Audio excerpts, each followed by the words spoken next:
what's up everybody? True Boxing here. Thank you for coming back to get hit with the truth.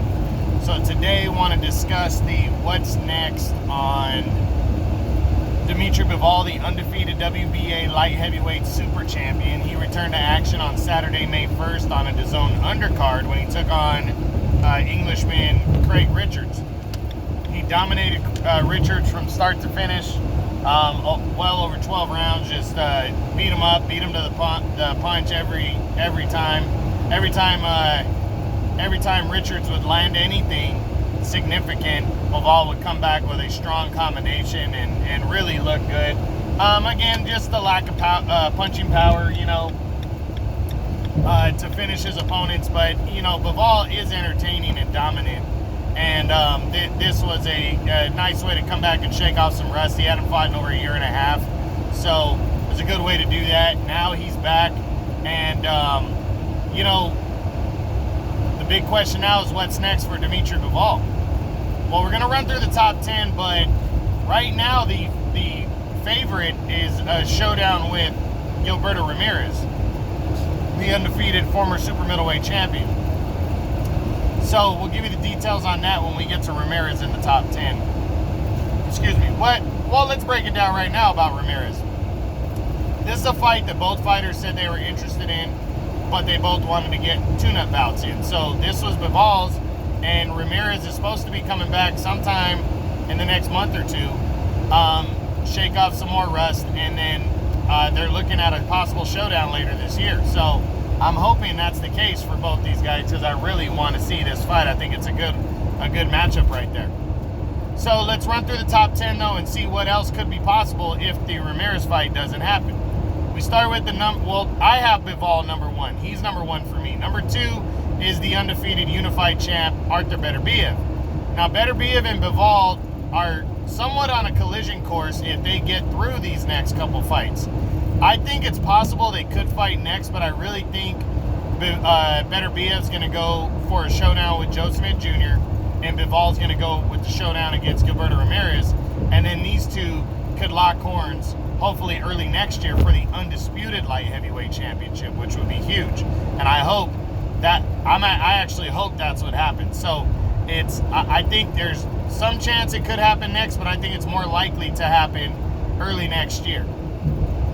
Number 3 is a newly crowned WBO champion, Joe Smith Jr., which would be a rematch for Bivol of a fight in March of 2019 where Bivol dominated Joe Smith over 12 rounds to retain the title. Smith really only had one moment in the 10th round where he hurt Bivol, seemingly just stunned him momentarily, but Bivol came back, almost stopped Joe Smith. I don't believe there's any chance next that these two guys fight. I'm not completely ruling it out though. Joe Smith, if he doesn't get the Beterbiev fight, he's already said he wants another crack at Bivol, and to unify belts, I think Bivol would go for it. So it really depends on whether Joe Smith and Beterbiev really do lock horns next, which most expect them to, but hey, you never know. So we'll see. Number 4 is former light heavyweight champion Sergey Kovalev, former 3-time light heavyweight champion. Well, Kovalev, I just heard the other day, is talking about coming back and fighting at the cruiserweight limit. It's something he's already been floating since he got knocked out against Canelo in November of 2019. So we'll see what happens. I don't think there's a chance of Kovalev coming back after what would be over a year and a half off to fight Bivol. Even if he came back and shook off some rust, would he want to take on Bivol in his next fight at 38? I just don't see him doing that. I think he'd have to build his momentum up and build himself up before he goes into a fight like that, so I'm not seeing it. Number 5 is former WBO champion Eliter Alvarez. I don't see this fight happening next. It would, Bivol, it would be nice to get another top 10 guy on his resume, but he doesn't need this fight. It would, in a sense, it'd be taking a step back because he dominated Joe Smith and Joe Smith dominated Alvarez last year. So to fight Alvarez wouldn't make sense, and I don't think Alvarez would want the fight anyway. So I don't see that one either. Number 6 is WBA regular champion Jean Pascal. Pascal is returning for a rematch which will be a rematch for Bivol from when he dominated Pascal, I believe in November of 2018, dominated him to a one-sided unanimous decision. Now, he is the regular champion. This could be ordered by the WBA. Technically, it could be. If Pascal goes and beats Badu Jack on June 5th when they fight on the Mayweather-Paul undercard, that's a big rematch right there. If Pascal walks through that fight victorious, the WBA could order the rematch, but I don't think they will. I don't think Pascal would be interested. Bivol really shouldn't be interested outside of Pascal's name, but he really doesn't bring a title, a real belt to the table. So unless he's mandatory ordered to do it, I don't think this fight's happening, and I don't think the WBA is going to order that fight. But to be honest, I don't think Pascal's going to beat Jack in a rematch anyway. So that's just my opinion on that. Number 7 for now is still Marcus Brown, but he's really losing that spot rapidly. I'm just throwing him in there because I haven't changed my top 10 now, but Marcus Brown hasn't fought since August of 2019 when he got beat by Pascal. This fight wouldn't make any sense for Bivol. I'm sure he would take it if it was there as an option and he didn't have Gilberto Ramirez.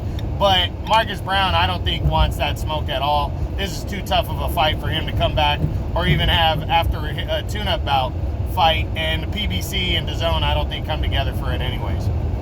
Number 8 is Badu Jack, the former world champion, former 2-division world champion. You know, Jack, if he beats Pascal in a rematch, which I think he will, I think there's a chance that the WBA orders this fight, but I don't think they will. I think Jack would be content with fighting just whoever and holding on to the regular belt. I don't think he really wants anything to do with somebody like Dmitry Bivol. So, you know, I don't see it, but I would like the fight. I just don't think it's going to happen. Number 9 is the undefeated Gilberto Ramirez.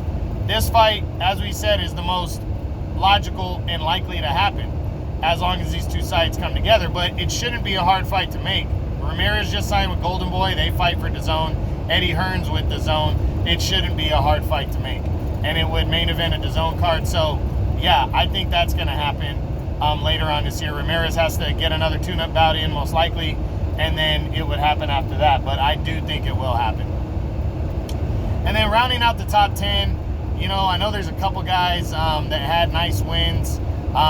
You know, I know, what's his name? Lyndon Arthur, who beat Anthony Yard, is there. I think Bivol would be into the fight if the fight with Ramirez didn't present itself, but it has, so I don't think that's going to happen.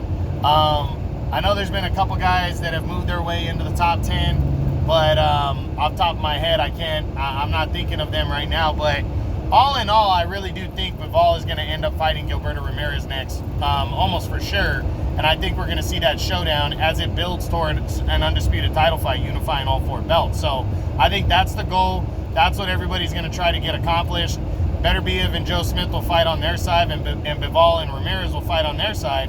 And then the winners will likely hook up early next year, I'm hoping. So we'll see what happens. But that's the what's next on the undefeated WBA light heavyweight super champion at 175 pounds, Dmitry Bivol. I hope you enjoyed this. True Boxing, you've been hit with the truth.